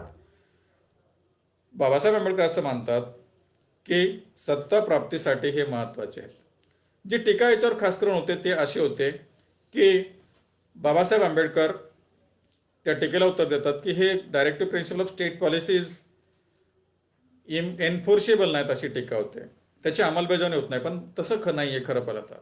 Directive principle of state policy आपल्या संविधानामध्ये ज्या अंतर्भूत केलेल्या आहेत, बाबासाहेब असं मानतात की त्याला फार महत्त्व आहे आणि ते राज्यांवर खरं पाहिलं तर बंधनकारक आहेत. कारण निवडणुकीच्या वेळेला एखाद्या पॉलिटिकल पार्टीजला लोकांना जे मतदान मागायचं असतं ते मतदान हे आपण directive principle of state policy किती प्रकारे इम्प्लिमेंट केलेत, कशा प्रकारे त्याच्यावर अंमलबजावणी केली, हे फार महत्त्वाचं असतं आणि मग त्यामुळं त्याला एक राजकीय अशा प्रकारची एन्फोर्समेंट आहे असं बाबासाहेब मानतात. तर केंद्र सरकार फारच बलशाली आहे अशी जी टीका आहे आपल्या संविधानाच्या अनुषंगाने, त्यावर सुद्धा बाबासाहेब जे मत व्यक्त करतात ते की देशाच्या संरक्षणाच्या दृष्टिकोनातून केंद्र हे खरोखरच जास्त बलशाली पाहिजेत असं बाबासाहेबांचं मत आहे. केंद्र आणि राज्य आणि प्रांत, केंद्र आणि प्रांत, ज्यावेळेला राज्य आणि प्रांत अर्थात आपल्या देशामध्ये जे संस्थानं होती आणि मग ब्रिटिश इंडियाचा जो भाग होता त्यामध्ये ते जे प्रांत आणि ते सर्व राज्य आपल्या संविधानामध्ये प्रस्थापित केले होते. त्यामध्ये पहिल्या संविधानामध्ये आपल्या जे त्याचे कॅटेगरीज केल्या होत्या ABCs, म्हणजे याचा अर्थ ती सुद्धा एक टीकाचा भाग होता की त्यामध्ये वेगवेगळ्या प्रकारच्या कॅटेगरीज केल्यात आणि ते वेगवेगळ्या प्रकारे मांडलेलं आहे. बाबासाहेबांनी त्याच्याविषयी खंत व्यक्त केली आणि त्यांचं असं मत होतं की असं वेगवेगळं खरोखरच ते असं नाही पाहिजेत, परंतु संविधान सभेचे जे मॅन्डेट होते त्याप्रमाणे मग ते तरतुदी आलेल्या होत्या. आणखी महत्त्वाची जी टीका होती भारताच्या युनियन ऑफ स्टेट्स या वर्णनाविषयी. आपण कलम नंबर 1 बघितलं, आर्टिकल 1 किंवा अनुच्छेद 1, त्यामध्ये India that is Bharat shall be A union of state अशा प्रकारचं आपल्या भारताचं नाव आहे. आज त्याच्यावर मला वाटतं सामाजिक राजकीय दृष्टिकोनातून बरीच चर्चा चालू आहे, नाही का? इंडिया दॅट इज भारत हे कशा प्रकारचे असावं, कशा प्रकारचं नसावं, त्या वेळेसुद्धा अनेक प्रकारचे चर्चा त्यावर निश्चितच झालेली होती. पण मग ह्यामध्ये बाबासाहेब आंबेडकर आपल्या फेडरेशनला युनियन असा शब्द प्रयोग करतात 1 नंबरच्या आर्टिकलमध्ये. त्याचं कारण असं आहे की देशाची एकता आणि अखंडता टिकवण्यासाठी बाबासाहेब आपल्या फेडरेशनला युनियन म्हणतात. आणि त्या फेडरेशनला युनियन म्हणण्यामध्ये काही हानी पोहोचत नाही असं बाबासाहेब मानतात. आणि ते असं म्हणतात की फेडरेशन हे युनियन आहे कारण ते अविध्वंसनीय आहे. अविध्वंसनीय, ज्याचा विध्वंस होऊ शकत नाही, अशा प्रकारची ती तरतूद आहे. इंग्रजीमध्ये म्हणतात the federation is A union because it is a indestructible. आपलं जे फेडरेशन आहे, आपला जो भारत आहे, तो एकसंघ अखंडित ठेवण्यासाठीची ती तरतूद आहे खास पाहिलं तर. कारण फेडरेशनमध्ये जे अगोदरच ते प्रांत असतात, स्टेट असतात, ते एकत्र येऊन ते कॉन्फेडरेशन बनवत असतात आणि मग त्यांना त्या फेडरेशनमधून बाहेर निघण्याचा अधिकार प्राप्त होत असतो. आपल्या संविधानाच्या अंतर्गत जे फेडरेशन तयार करण्यात आलेलं आहे, ते फेडरेशन हे त्या सर्व आपल्या फेडरेशनचा युनिट असलेले जे काही स्टेट्स आहेत त्यांना त्या फेडरेशनपासून वेगळं होण्याचा अधिकार देत नाहीत. आणि मग त्यांना तो अधिकार मिळत नाही, ज्याला बाबासाहेब हा राईट टू सेसेशन असं म्हणतात, वेगळं होण्याचा अधिकार. आणि त्यामुळं मग आपला देश एकसंघ अखंडित राहील अशा प्रकारची ती बाबासाहेबांची धारणा त्याच्या मागं आहे. आणि शेवटची जी टीका होते आपल्या संविधानावर, जे बाबासाहेबांनी ज्याचा परामर्श केला, ती अशी आहे की दुरुस्तीची प्रक्रिया आपल्या संविधानामध्ये जी आहे ती फार कठीण अशा प्रकारची असं टीकाकार मानतात. आपल्या संविधानामध्ये 368 ह्या परिषदामध्ये अनुच्छेदामध्ये संविधानामध्ये दुरुस्ती कशी करायची त्याची प्रक्रिया दिल्या. अर्थात प्रक्रिया हा शब्द वापरणं हे सुद्धा आक्षेपार्ह आहे, कारण आजच्या संविधानामध्ये जे तरतूद आहे ती आहे प्रक्रिया आणि त्याचा अधिकार, पॉवर अँड प्रोसिजर. ते तरतूदसुद्धा आपण सुधारणा केली. पहिलं प्रोसिजर ऑफ अमेंडमेंट होतं आणि आपण आता पॉवर अँड प्रोसिजर असं केलेलं आहे. Amending procedure and power and procedure thereof. म्हणजे ह्या संविधानाच्या तरतुदी अंतर्गत मग आता ती प्रक्रिया पण आहे आणि अधिकार पण आहे. ह्यामध्ये अधिकार आहे का नाही हा अनेक मॅटर्समध्ये, खटल्यांमध्ये सुप्रीम कोर्टाच्या पर्यंत तो इश्यू पोहोचला होता आणि अनेक खटल्यामधून मग आपल्या पार्लमेंटने त्याचा पुढे सोयीस्कररित्या अधिकार बजावणी संसदेला करता यावं म्हणून त्याचे आता प्रोसिजर आणि पॉवर दोन्ही शब्द आलेले आहेत. परंतु टीकाकारांचं जे मत होतं की ही प्रक्रिया फार कठीण आहे, पण बाबासाहेब असं मानतात की ते कशा प्रकारे मग फॉर्मल केली आहे. 3 अशा प्रकारचे कॅटेगरीज आपल्या संविधानाच्या तरतुदी केल्या जाऊ शकतात. लक्षात घ्या की काही तरतुदीला तुम्ही साध्या बहुमताने सुद्धा त्याच्यामध्ये दुरुस्ती करू शकता. काहीमध्ये आपल्याला 2/3 बहुमत लागतं. त्यासोबतच सभागृहामध्ये जे लोक उपस्थित आहेत त्याच्यामधून स्पेशल मेजॉरिटीची गरज पडते. आणि काही तरतुदी तर अशा आहेत की ज्याला राज्यांच्या आपल्या फेडरेशनमध्ये असलेले अर्धे राज्य यांच्या सहमतीशिवाय त्या तरतुदीमध्ये सुधारणा आपण करू शकत नाही. ही खरोखरच फॉर्मल, औपचारिक, रिजिड अशा प्रकारची तरतूद आपल्या संविधानामध्ये आहे. पण काही तरतुदी या फ्लेक्झिबल आहेत, ज्याच्यामध्ये फ्लेक्झिबल अशा प्रकारचं प्रोसिजर असते. त्या सहसा आपण सरळ सोप्या पद्धतीने बदलता येऊ शकतात. पण बाबासाहेब याचं एक कारण देतात की ह्यामध्ये कोणत्या प्रकारचा स्वार्थ आमचा नाही आहे. एक उत्कृष्ट आणि कार्यकारी संविधान निर्माण करणे हा आमचा उद्देश आहे. आणि मग त्या अंतर्गत ही प्रोसिजर आम्ही दिली आहे. पण त्याचं कारण जे खास करून पुढे भविष्यामध्ये या 70 वर्षामध्ये आपण त्याचा अनुभव घेतला की कशा प्रकारे मग त्या 368च्या मध्ये असलेल्या सर्व तरतुदीचा फायदा घेऊन बऱ्याच वेळेला आपल्या संविधानामध्ये जे 104 संशोधनं आली, दुरुस्त्या आल्या, त्या कशा राजकीय कारणासाठी, राजकीय स्वार्थासाठी मग त्या वेळेला त्याचा वापर करण्यात आला ते आपल्याला माहिती आहे. ती भीती बाबासाहेबांना होती. पण तसं व्हायला नको म्हणून बाबासाहेब असं म्हणतात की पक्षीय राजकारणामुळं भविष्यामध्ये काय होईल की त्या पद्धतीमध्ये अडथळे येतील. आणि हे जे अडथळे येऊ नयेत पुढे, आणि स्वार्थी राजकारणामुळे मग आपल्याला अडथळे येणारे जे तरतुदी आहेत संविधानामध्ये, त्या बदलण्यासाठी भविष्यामध्ये या तरतुदीचा वापर करण्यात येईल आणि संविधानच्या तरतुदी बदलल्या येतील. मला वाटतं आज घडीला अशा अनेक प्रश्न आपल्या डोक्यामध्ये असतील की काय संविधान बदलता येऊ शकतं का, नाही का. आता मागे जे भारत सरकारने 2000 एक आयोग तयार केला होता, जो नॅशनल कमिशन जे होतं to take review of the working of constitution, भारतीय संविधानाचं जे कार्य होतं अनेक त्या वर्षापर्यंत, मागच्या 50 वर्षापर्यंत, ते खरोखर कसं चालतं त्याचा रिव्हिजन करावं, त्या वर्किंगचं रिव्हिजन करावं. तो रिव्ह्यू कमिशन अपॉइंट केला होता. ह्या अनुषंगाने सुद्धा तो फार मोठा वाद झाला.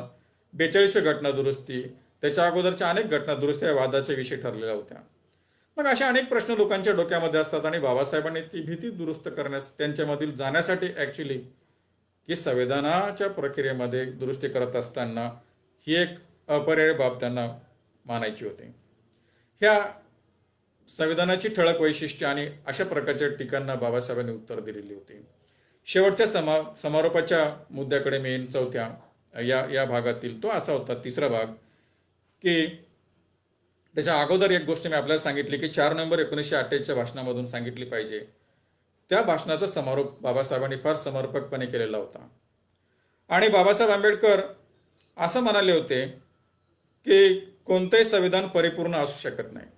अनेक टीकाटिप्पण्या झाल्या, त्या धर्तीवर बाबासाहेब म्हणतात की कोणतंही संविधान हे परिपूर्ण असत नाही. मग आता आपलं संविधान मात्र जे आहे ते व्यवहार्य आणि लवचिक अशा प्रकारचं असं बाबासाहेब मानतात. तर देशाला शांतता आणि युद्धजन्य ह्या दोन्ही परिस्थितीत एकसंघ ठेवण्यासाठी पुरेसं समर्थ अशा प्रकारचं आपलं संविधान आहे. इतकं महत्त्व बाबासाहेब आपल्या संविधानाचं मानतात की आपल्या देशामध्ये जरी शांतता असली तरीसुद्धा आणि त्याच्या विरुद्ध युद्धजन्य परिस्थिती असली तरीसुद्धा दोन्ही परिस्थितीमध्ये हा देश एकसंघ कसा राहील ते एकसंघ टिकवण्याचं सामर्थ्य आपल्या संविधानामध्ये आहे. त्या भाषणाचा शेवट बाबासाहेब फार समर्पकपणे करतात. आपण तो नक्की वाचला पाहिजे. आणि ते असं म्हणतात, खरेच नवीन संविधान अंतर्गत जर काही चुकीच्या गोष्टी घडल्या तर आपले संविधान वाईट आहे हे त्याचे कारण असणार नाही. आपणाला असे म्हणावे लागेल की माणूसच दृष्ट होता. म्हणजे आपलं संविधान वाईट का चांगलं ह्याचा प्रश्न इथे उपस्थित होतो. आणि जर भविष्यात खरोखर काही वाईट गोष्टी घडल्या असतील, काही चुकीच्या गोष्टी घडल्या असतील तर त्याला संविधान जबाबदार असणार नाही, तर माणूसच जबाबदार असणार असती भूमिका बाबासाहेब मांडतात. मग आता शेवटच्या भागाकडे येत असताना समारोपाच्या, की आपलं संविधान वाईट की चांगलं, बाबासाहेबांच्या मतानुसार असं कोणतं संविधान वाईट असतं, कोणतं संविधान चांगलं असतं, त्याचं उत्तरसुद्धा बाबासाहेब आंबेडकर आपल्या 25 नोव्हेंबर 1949च्या भाषणामध्ये संविधान सभेमध्ये झालेला देतात. ते भाषण फार विस्तृत अशा प्रकारचे, ते मला इथे आणखी पुन्हा आपल्यासोबत त्याच्यावर फार मत मांडायची गरज नाही आहे. तो एक आणखी वेगळा विषय आहे.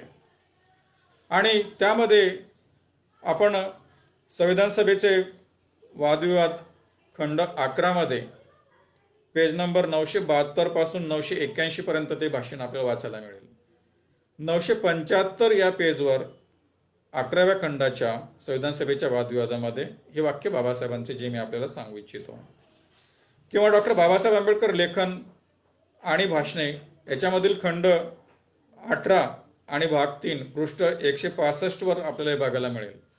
किंवा प्रदीप गायकवाडांनी संपादित केलं भारताचं संविधान याच्यामध्ये पेज नंबर 192 आपण वाचावं, की जे बाबासाहेब आंबेडकर फार मार्मिक अशा प्रकारचं उत्तर देतात की कोणतं संविधान चांगलं आणि कोणतं संविधान वाईट. मग आपलं संविधान चांगलं की वाईट याचं उत्तर आपल्याला आपोआपच मिळेल.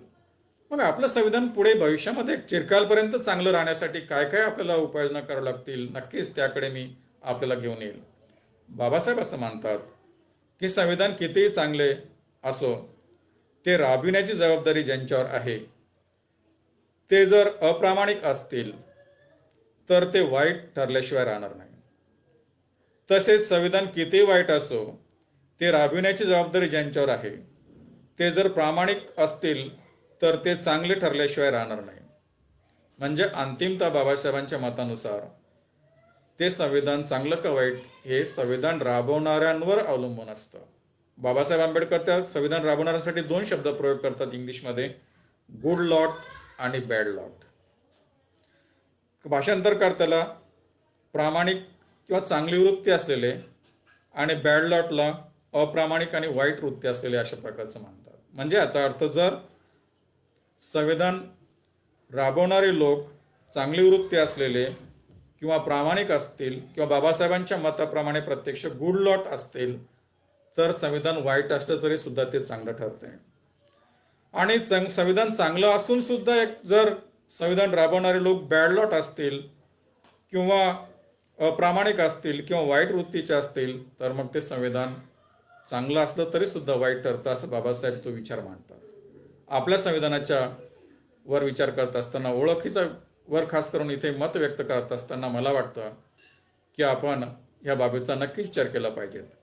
मी आपल्याला समारोपाकडे घेऊन येतो आणि ह्या व्याख्यानाचा समारोप करत असताना मग आपलं हे संविधान जे आहे एवढं विस्तृत अशा प्रकारचं संविधान बाबासाहेबांनी ह्या देशाला अर्पण केलं, ते संविधान चांगलं होण्यासाठी आपली काय जबाबदारी आहे. तर मी आपल्या माध्यमातून आपल्याला आवाहन करतो समारोप करत असताना की आपलं संविधान चांगलं ठरण्यासाठी ते संविधान राबवणारे हे प्रामाणिक कसे असतील, प्रामाणिक कसे राहतील हे भारतीय लोकांनी बघितलं पाहिजेत. मुळात संविधान निर्मितीचा स्रोत आहे आम्ही भारतीय लोक. तर मग इथे आम्ही भारतीय लोकांची इथे जबाबदारी येते की संविधान राबवणारे प्रामाणिक कसे राहतील, त्याच्यावर भारतीय लोकांनी अंकुश ठेवला पाहिजेत आणि महात्मा फुलेंच्या भाषेमध्ये आसूड ठेवलं पाहिजे, नाही का. जसं शेतकऱ्यांचा आसूड त्यांनी म्हटला तरी ते भारतीय लोकांचं आसूड संविधान राबवणाऱ्या लोकांवर असलं पाहिजेत, तरच ते प्रामाणिक राहतील किंवा गुड लॉट राहतील किंवा चांगल्या वृत्तीचे राहतील आणि आपलं चांगलं असलेलं संविधान हे नक्कीच इथून पुढे सुद्धा चांगलंच राहील असं मला वाटतं. मी आपल्याकडून ही अपेक्षा ठेवतो की आपण त्यामध्ये एक भूमिका महत्त्वाची नक्की पार पाडाल आणि आपलं संविधान ॲक्च्युली चांगलंच आहे, एक आदर्श अशा प्रकारचं संविधान आपलं आहे. कारण आपलं संविधान हे या देशामध्ये सामाजिक क्रांती आणू पाहणारं हे संविधान आहे. त्यामुळं आज जर आपल्या संविधानाची यशोगाथा आपण बघितली तर किती प्रचंड अशा प्रमाणामध्ये आपल्या देशामध्ये सामाजिक आणि आर्थिक क्रांती अवतरली आहे. जर आपलं संविधान हे जर नसतं तर मला वाटतं एवढ्या मोठ्या प्रचंड प्रमाणामध्ये ही सामाजिक आणि आर्थिक क्रांती या देशामध्ये येऊ शकली नसती.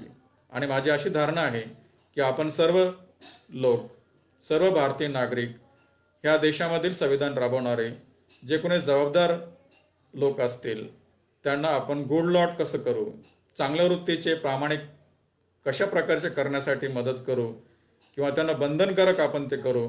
अर्थात यामध्ये ही सर्वात मोठी जी भूमिका आहे असं मला वाटतं, नेहमीच मला असं वाटतं की ह्या गोष्टी कोण करू शकेल, जे डॉक्टर बाबासाहेब आंबेडकरांचं संविधान वाद मांडणारे असतील, संविधानाला मानणारे आपल्या देशाचे सर्वच नागरिक आहेत, तेच यामध्ये फार मोठी महत्त्वाची भूमिका करू शकतील.